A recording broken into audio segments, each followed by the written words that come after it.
Hey everyone, welcome to efforts. आज हम third semester का एक और इम्पॉर्टेंट टॉपिक पढ़ने जा रहे हैं, माइक्रो टीचिंग यानी कि सूक्ष्म शिक्षण। देखिए, मैं जानती हूँ कि अभी मैं प्रॉपर तरीके से टॉपिक्स एक्सप्लेन नहीं कर रही हूँ, क्योंकि अभी मेरा मोटिव बस ये है कि जितना जल्दी हो सके मैं आपको सारे कंटेंट अवेलेबल करा दूँ, बिकॉज आई नो कि आप लोग के एग्जाम्स आने वाले हैं। तो जल्दी जल्दी में वीडियो बनाने के चक्कर में मैं आपको क्वालिटी ऑफ कंटेंट नहीं दे पा रही हूँ। So please try to cooperate. और जैसे ये एग्ज़ाम वाला फेज़ ख़त्म होता है, फिर मैं सारे वीडियोस को प्रॉपर एक्सप्लेनेशन के साथ भी लेके आऊँगी। बस आप इतना ध्यान दीजिएगा कि जो जो टॉपिक्स मैं बता रही हूँ इंपॉर्टेंट है, उनको थोड़ा अच्छे से समझने की कोशिश करिएगा। जैसे कि अभी FIACS था, वो थोड़ा इंपॉर्टेंट टॉपिक है, और ये आज का माइक्रो टीचिंग जो है ये भी एडुबिएट पेपर कोड 110 का बहुत ही इंपॉर्टेंट टॉपिक है। यूनिट 2 के बाकी वीडियोज़ के लिंक मैं आपको डिस्क्रिप्शन बॉक्स में दे रही हूँ। यूजुअली मैं कोशिश करती हूँ कि एक यूनिट के सारे टॉपिक्स को मैं एक ही वीडियो में कवर कर लूँ, लेकिन यूनिट 2 के जितने भी टॉपिक्स हैं वो सब बहुत इंपॉर्टेंट हैं, और इम्पॉर्टेंट होने के साथ साथ ये सारे बहुत लंबे टॉपिक्स भी हैं। तो एक वीडियो में करने से वीडियो काफ़ी घंटों का हो जाएगा, इसीलिए मैं सेपरेट वीडियोज़ में यूनिट 2 के सारे टॉपिक्स को ला रही हूँ, ताकि आप हर टॉपिक को प्रॉपर वे में समझ सकें। तो अब बिना टाइम वेस्ट किए चलिए हम वीडियो को स्टार्ट करते हैं।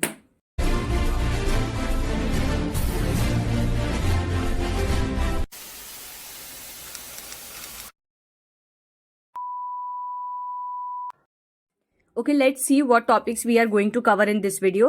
सबसे पहले concept, meaning, definition of micro teaching, सूक्ष्म शिक्षण की अवधारणा, अर्थ और परिभाषा।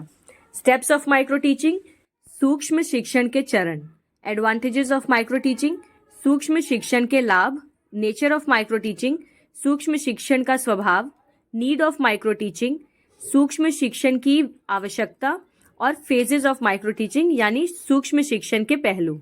एग्जाम में माइक्रो टीचिंग से डायरेक्टली क्वेश्चन पूछ देता है कि elaborate micro teaching in your own words. तो उसमें आपको सबसे पहले शुरुआत किससे करनी है? कंसेप्ट, मीनिंग और डेफिनेशन बताने से। सूक्ष्म शिक्षण की अवधारणा, अर्थ और उसकी परिभाषा। Micro teaching is a teacher training technique for learning teaching skills. It employs real teaching situation for developing skills and helps to get deeper knowledge regarding the art of teaching. सूक्ष्म शिक्षण शिक्षण कौशल सीखने के लिए एक शिक्षक प्रशिक्षण तकनीक है, यानी जो टीचर ट्रेनी है उनके अंदर टीचिंग स्किल्स डेवलप करने के लिए बनाई गई एक तकनीक है। यह कौशल विकसित करने के लिए वास्तविक शिक्षण स्थिति का उपयोग करता है और शिक्षण की कला के बारे में गहन ज्ञान प्राप्त करने में मदद करता है। Micro teaching introduces the teacher trainee to a wider range of teaching skills and allows the teacher trainee to practice each skill one at a time until he or she becomes proficient in the skill. सूक्ष्म शिक्षण शिक्षक प्रशिक्षु यानी कि जो teacher trainee है उसको शिक्षण कौशल की एक विस्तृत श्रृंखला से परिचित कराता है और शिक्षक प्रशिक्षु को एक समय में प्रत्येक कौशल का अभ्यास करने की अनुमति देता है जब तक वह कौशल में कुशल नहीं हो जाता। यानी एक टीचर ट्रेनी तब तक एक ही स्किल को प्रैक्टिस कर सकता है जब तक कि वो उस पर्टिकुलर स्किल को पूरी तरह सीख नहीं जा रहा है। अब आप सोच रहे होंगे कि सिम्युलेटेड सोशल स्किल ट्रेनिंग यानी SST और माइक्रो टीचिंग में क्या डिफरेंस है। SST में क्या होता था कि पूरी क्लास में अगर 100 बच्चे हैं तो 99 अपनी अपनी सीट पे बैठ जाएंगे स्टूडेंट बन के, और उनमें से एक जो स्टूडेंट रहेगा वो टीचर की एक्टिंग करेगा, यानी वो सामने आके एक टॉपिक चूज करेगा और उसी टॉपिक को पढ़ाएगा। बाकी बच्चे ऑब्जर्वर बन के उसे ऑब्जर्व करेंगे और फिर इसी तरह से सबकी बारी आएगी टीचर बनने की और स्टूडेंट बनने की। तो वो था SST। जबकि माइक्रो टीचिंग में क्या होता है कि बच्चों को जो टीचर ट्रेनी है उनको रियल स्कूल्स में भेज दिया जाता है, आसपास के स्कूल में एक पर्टिकुलर ड्यूरेशन के लिए 60 डेज के लिए अप्रॉक्स, और वहां पे वो जाके क्लासेस में रेगुलर क्लासेस लेते हैं टीचर की तरह, पूरा एकदम रियल स्कूल सिचुएशन को एक्सपीरियंस करते हैं। यानी जब आप अपने ही स्कूल में अपने क्लासमेट्स के साथ प्रैक्टिस करें टीचिंग की तो वो है SST, और जब आप किसी रियल स्कूल में जाके वहां टीचर की प्रैक्टिस करें तो वो है माइक्रो टीचिंग। माइक्रो मतलब सूक्ष्म यानी छोटा, शिक्षण का एक छोटा स्वरूप यानी टीचिंग का एक माइक्रो लेवल। अब डेफिनेशन देख लेते हैं। DW Allen, micro teaching is a scale down teaching encounter in class size and time. बहुत ही इंपॉर्टेंट लाइन है, इससे MCQ में भी क्वेश्चन आता है। पहला क्वेश्चन तो ये बनेगा कि माइक्रो टीचिंग को कौन सी टीचिंग कहा जाता है, तो आपका आंसर होगा स्केल डाउन टीचिंग। ये भी पूछ सकता है कि स्केल डाउन टीचिंग किसने कहा है माइक्रो टीचिंग को, तो DW ने। DW कहते हैं कि सूक्ष्म शिक्षण कक्षा के आकार और समय में एक छोटा सा शिक्षण का अनुभव है। स्केल डाउन टीचिंग मतलब शिक्षण का ही एक छोटा स्वरूप। BM Shorey, micro teaching is a real teaching range of activities. BM शोरे के अनुसार सूक्ष्म शिक्षण गतिविधियों की एक वास्तविक शिक्षण श्रृंखला है। अब देखते हैं स्टेप्स या प्रोसेस ऑफ माइक्रो टीचिंग। जिन बच्चों ने माइक्रो टीचिंग किया होगा किसी स्कूल में जाके तो उनको तो पता ही होगा। चलिए पढ़ लेते हैं क्या है। सबसे पहला स्टेप होता है curriculum formation. Teaching skills, describing, interpreting, asking questions etcetera by the student teacher are any one of the skills that have to be learned during the training so that the micro teaching curriculum is prepared. Class teaching, the student teacher teaches short lessons to fellow students for 5 to 10 minutes which are called teaching sessions. पाठ्यचर्या निर्माण सबसे पहला step होता है। इसमें छात्र शिक्षक द्वारा शिक्षण कौशल जैसे कि वर्णन करना, व्याख्या करना, प्रश्न पूछना आदि उन कौशलों में से एक है जिन्हें प्रशिक्षण के दौरान सीखना होता है ताकि सूक्ष्म शिक्षण पाठ्यक्रम तैयार किया जा सके। यानी कि टीचर ट्रेनी को सबसे पहला कौशल तो ये सीखना चाहिए कि पाठ्यक्रम कैसे तैयार करें।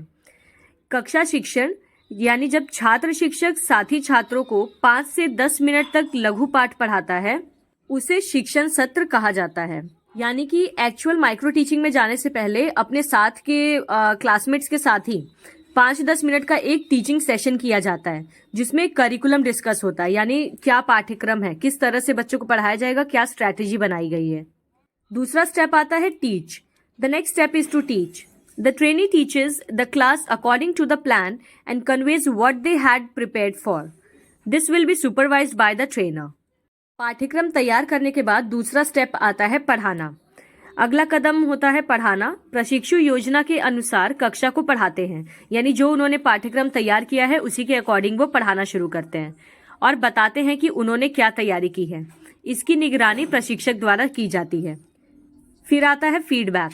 The information given in the evaluation form developed by the supervisor of the lesson taught by the student teacher in which the shortcomings left by the student teacher in teaching are mentioned. With this feedback, the student teacher rectifies his or her shortcomings. प्रतिक्रिया। छात्र शिक्षक द्वारा पढ़ाए गए पाठ की पर्यवेक्षक द्वारा विकसित मूल्यांकन प्रपत्र में दी गई जानकारी जिसमें छात्र शिक्षक द्वारा पढ़ाने में छोड़ी गई कमियों का उल्लेख किया जाता है। इस फीडबैक से छात्र अध्यापिका या छात्र अध्यापक अपनी कमियों को सुधारता या सुधारती हैं। यानी आप रियल क्लासरूम में जाएंगे, जब आप पढ़ा रहे होंगे उस वक्त एक ऑब्जर्वर या ट्रेनर वहां पे पीछे बैठा होगा। आप जो जो मिस्टेक्स करेंगे उनको वो नोट डाउन करता रहेगा और फिर आपको एक फीडबैक पकड़ाया जाएगा कि आपने ये मिस्टेक्स उसमें की हैं। फीडबैक मिलने के बाद आता है recurriculum. Immediately after the feedback the student teacher rearranges his her lesson. This activity is called the rearrangement session. पुनः पाठ्यचर्या। फीडबैक के तुरंत बाद छात्र शिक्षक अपने पाठ को पुनर्व्यवस्थित करते हैं। इस गतिविधि को पुनर्व्यवस्था सत्र कहा जाता है। अब जो ऑब्जर्वर ने फीडबैक दिया है उसको पूरी तरह से एनालाइज करेगा स्टूडेंट टीचर। ठीक है, मान लीजिए आपने पढ़ा लिया, अब आप देखेंगे आपने क्या क्या मिस्टेक्स की जो जो ऑब्जर्वर ने बताया और उन मिस्टेक्स को नोट डाउन करेंगे। 5वां स्टेप है replan. After replanning the replanned lesson is done by reteaching on another group. This stage is called re educational session. पुनः योजना बनाना। पुनः योजना बनाने के बाद पुनः नियोजित पाठ को दूसरे समूह पर पुनः पढ़ाकर देखा जाता है। इस चरण को पुनर्शिक्षा सत्र कहा जाता है। जो भी मिस्टेक्स थी आपने उसके अकॉर्डिंग दोबारा से करिकुलम तैयार किया। अब उस करिकुलम के बेसिस पे आप दूसरे किसी क्लास को फिर से पढ़ाएंगे। फिर से ऑब्जर्वर बैठेगा, ऑब्जर्व करेगा, आपकी गलतियां निकालेगा, आपको फीडबैक देगा। इसी को री एजुकेशनल सेशन भी कहा जाता है। फिर आता है re feedback. After re teaching feedback is provided by the invigilator to the student teacher. Through this process the student teacher continuously improves his shortcomings. पुनः प्रतिक्रिया। पुनः पढ़ाने के बाद जो पर्यवेक्षक है वो छात्र शिक्षक को फीडबैक प्रदान करता है। इस प्रक्रिया के माध्यम से छात्र शिक्षक लगातार अपनी कमियों में सुधार करता रहता है। यानी कि जब तक आप माइक्रो टीचिंग कर रहे हैं, आप एक करिकुलम तैयार करेंगे, फिर उस करिकुलम के बेसिस पे आप पढ़ाएंगे तो जो ऑब्जर्वर होगा आपके पढ़ाने के बेसिस पे आपको फीडबैक देगा। फीडबैक में जो भी शॉर्टकमिंग्स होंगे, जो भी कमियां होंगी, उन पे आप वर्क करेंगे और फिर से करिकुलम बनाएंगे। करिकुलम बनाने के बाद आप फिर उसको पढ़ाएंगे। जब आप दोबारा पढ़ाएंगे, रीप्लान, और उसके बाद आपको ऑब्जर्वर री फीडबैक देगा। फिर से आप अपनी गलतियां देखेंगे और उसको सुधारेंगे। इसी तरह से ये प्रक्रिया चलती रहेगी तब तक जब तक कि आप उस पर्टिकुलर स्किल को सीख नहीं जाते। Now advantages of micro teaching, सूक्ष्म शिक्षण के लाभ। The following are the main advantages of micro teaching. सूक्ष्म शिक्षण के मुख्य लाभ निम्नलिखित हैं। It reduces normal classroom teaching by scale down teaching. यह स्केल डाउन टीचिंग द्वारा सामान्य कक्षा शिक्षण को कम कर देता है। तो यूजुअली आप स्कूल्स में जब पढ़ाने जाते हैं तो बहुत लंबा ड्यूरेशन हो जाता है, लेकिन माइक्रो टीचिंग के थ्रू बहुत ही कम समय में एक्चुअल टीचिंग का एक्सपीरियंस लिया जा सकता है। The training of teachers becomes individualised. Each trainee makes progress undeveloped teaching skills at his own rate depending on his ability. शिक्षकों का प्रशिक्षण व्यक्तिगत हो जाता है। प्रत्येक प्रशिक्षु इस क्षमता के आधार पर अपनी दर से अविकसित शिक्षण कौशल में प्रगति कर सकता है। यानी कि हर कोई अपनी अपनी तरह से अपने स्किल्स को डेवलप कर सकता है। कोई प्रेशर नहीं है कि जल्दी जल्दी सीखो या बहुत ज्यादा टाइम मत वेस्ट करो। जिसको जब तक कोई एक पर्टिकुलर स्किल नहीं समझ आ रहा वो तब तक उसको रीटीच करके, रीप्लान करके, रीफीडबैक ले लेके सीख सकता है। It focuses attention on teaching behavior to modify and improve in the desired direction. यह व्यवहार को वांछित दिशा में संशोधित और बेहतर बनाने के लिए शिक्षण पर ध्यान केंद्रित करता है। यानी इसका पूरा फोकस टीचिंग को बेहतर बनाने के लिए होता है। Micro teaching can be done either in real classroom conditions और इन सिम्युलेटेड कंडीशंस। सूक्ष्म शिक्षण या तो वास्तविक कक्षा की स्थिति में या अनुरूपित स्थिति में भी किया जा सकता है। अगर आपको माइक्रो टीचिंग के लिए कोई एप्रोप्रिएट स्कूल नहीं मिल रहा है तो आप जो SSST था उसकी तरह ही माइक्रो टीचिंग को भी इम्प्लीमेंट कर सकते हैं। यानी एक फेक क्लासरूम क्रिएट करके उसमें माइक्रो टीचिंग की प्रैक्टिस कर सकते हैं आप। It is useful for developing teaching efficiency in pre service and in service teacher education programs. यह सेवा पूर्व और सेवाकालीन शिक्षक शिक्षा कार्यक्रमों में शिक्षण दक्षता विकसित करने के लिए उपयोगी है। चाहे आप टीचर बनने से पहले या टीचर बनने के बाद, दोनों तरह से आप माइक्रो टीचिंग का यूज करके अपने अंदर के स्किल्स को डेवलप कर सकते हैं। It is an effective feedback device for the modification of teacher behaviour. यह शिक्षक के व्यवहार में संशोधन के लिए एक प्रभावी फीडबैक उपकरण है। अगर आपने सिम्युलेटेड सोशल स्किल ट्रेनिंग वाला वीडियो देखा हो तो उसमें हमने पढ़ा था कि SSST की एक सीमा तो सबसे बड़ी ये होती है, उसके अंदर फीडबैक का कोई ऑप्शन नहीं है या इम्प्रूवमेंट का कोई ऑप्शन नहीं है। मतलब बस जो ऑब्जर्वर है उसने बता दिया ये मिस्टेक थी, लेकिन बच्चों को अपनी मिस्टेक सुधारने के लिए टाइम नहीं दिया जाता है। ठीक है, तो इसी कमी को पूरा करता है माइक्रो टीचिंग। यानी इसमें ना ही सिर्फ आप एक पर्टिकुलर स्किल को सीख सकते हैं बेहतर तरीके से, बल्कि जो स्किल आपकी वीक है, जिस स्किल में आपको वर्क करने की जरूरत है, उसको बार बार प्रैक्टिस करके भी आप उसमें अच्छे हो सकते हैं। It is a training device for improving teaching practice and prepare effective teacher और बेटर टीचर्स। यह शिक्षण अभ्यास में सुधार लाने और प्रभावी शिक्षक या बेहतर शिक्षक तैयार करने के लिए एक प्रशिक्षण उपकरण है। The knowledge and practice of teaching skills can be given by the use of micro-teaching. सूक्ष्म शिक्षण के प्रयोग से शिक्षण कौशल का ज्ञान एवं अभ्यास कराया जा सकता है। माइक्रो टीचिंग से एक पर्टिकुलर स्किल को न केवल जाना जा सकता है बल्कि उसका अभ्यास भी किया जा सकता है। It permits to increase control and regulate teaching practice. यह नियंत्रण बढ़ाने की अनुमति देता है और शिक्षण अभ्यास को भी नियंत्रित करता है। The specific teaching skills are developed by the micro-teaching experiences. Example, reinforcement skill, probing question, etc. विशिष्ट शिक्षण कौशल सूक्ष्म शिक्षण अनुभवों द्वारा विकसित किए जा सकते हैं, जैसे कि सुदृढ़ीकरण कौशल, प्रश्न जांचने का कौशल आदि। तो मैंने आपको काफी सारे एडवांटेजेस बता दिए हैं। आप कोई भी 5 जो भी आपको रेलेवेंट लग रहे हैं या इजी लग रहे हैं वो याद कर लीजिएगा। Now come to nature of micro teaching. सूक्ष्म शिक्षण की प्रकृति क्या है? एक एक पॉइंट इसका बहुत इंपॉर्टेंट है, दिमाग में रखिएगा, MCQs आते हैं इससे। Micro teaching is an inter process. यहाँ पे लर्निंग हो गया, इसको टीचिंग कर लीजिएगा, ठीक है। सूक्ष्म शिक्षण एक अंतर क्रिया है। Micro teaching is the process of establishing a mutual relationship between the teacher and the students. सूक्ष्म शिक्षण शिक्षक और विद्यार्थियों के बीच में पारस्परिक संबंध स्थापित करने की एक प्रक्रिया है. Micro teaching is the process of bringing changes in the behaviour of the students. सूक्ष्म शिक्षण विद्यार्थियों के व्यवहार में परिवर्तन लाने की प्रक्रिया है. Micro teaching is a purpose fulfilling process. सूक्ष्म शिक्षण एक उद्देश्य पूर्ति प्रक्रिया है. देखिए, जहां भी लर्निंग है उसको प्लीज टीचिंग कर लीजिएगा आप लोग. Micro teaching is a developmental process. सूक्ष्म शिक्षण एक विकासात्मक प्रक्रिया है. Micro teaching is a formal and informal process. सूक्ष्म शिक्षण एक औपचारिक एवं अनौपचारिक प्रक्रिया है. Micro teaching is a logical process. सूक्ष्म शिक्षण एक तार्किक प्रक्रिया है. Micro teaching is a tripartite process. सूक्ष्म शिक्षण एक त्रिपक्षीय प्रक्रिया है. Need of micro teaching. सूक्ष्म शिक्षण की आवश्यकता. Micro teaching is a very flexible method which is organised on the basis of subject and circumstances. सूक्ष्म शिक्षण एक अत्यंत ही लचीली प्रक्रिया है जिसे विषय और परिस्थितियों के आधार पर व्यवस्थित किया जा सकता है. फ्लेक्सिबल का मतलब इसे सब्जेक्ट के अकॉर्डिंग या सर्कमस्टेंसेस के अकॉर्डिंग आराम से चेंज किया जा सकता है. रिजिड मतलब होता है जो चीजें चेंज ना हो पाए आसानी से. Micro teaching is very necessary to remove the complexities of the course duration and subject. पाठ्यक्रम अवधि और विषयों की जटिलताओं को दूर करने के लिए सूक्ष्म शिक्षण अत्यंत आवश्यक है. On the basis of the changes brought in the students through micro teaching the banking is provided immediately. सूक्ष्म शिक्षण के माध्यम से विद्यार्थियों में आए परिवर्तन के आधार पर तुरंत सहायता भी प्रदान की जाती है. Micro teaching is essential for evaluating specific exams. विशिष्ट परीक्षाओं का मूल्यांकन करने के लिए भी सूक्ष्म शिक्षण आवश्यक है. Phases of micro teaching. सूक्ष्म शिक्षण के चरण.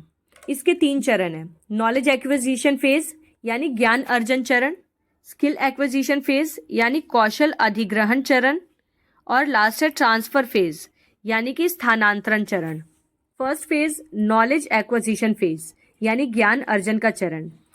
In the learning stage the student teacher acquires the knowledge of various teaching skills for which he she is to be trained. सीखने के चरण में छात्र अध्यापिका या छात्र अध्यापक विभिन्न शिक्षण कौशलों का ज्ञान प्राप्त करते हैं जिसके लिए उन्हें प्रशिक्षित किया जाना है. नॉलेज एक्विजिशन या ज्ञान अर्जन करने का मतलब है कि क्या क्या माइक्रो टीचिंग के दौरान आप स्किल्स सीखने वाले हैं उनके बारे में जानना. दूसरा फेज है स्किल एक्विजिशन फेज, कौशल अधिग्रहण चरण.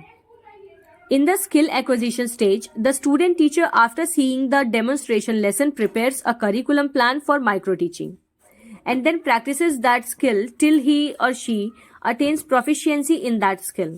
2 components of this stage are important. कौशल अधिग्रहण चरण में छात्र शिक्षक प्रदर्शन पाठ को देखने के बाद सूक्ष्म शिक्षण के लिए एक पाठ्यक्रम योजना तैयार करते हैं और तब तक उस कौशल का अभ्यास करता रहता है जब तक कि उस कौशल में दक्षता हासिल नहीं हो जाती. इस चरण के 2 घटक महत्वपूर्ण होते हैं. फीडबैक स्टेटस यानी प्रतिक्रिया स्थिति और माइक्रो लर्निंग प्लानिंग स्टेज यानी सूक्ष्म शिक्षण योजना चरण.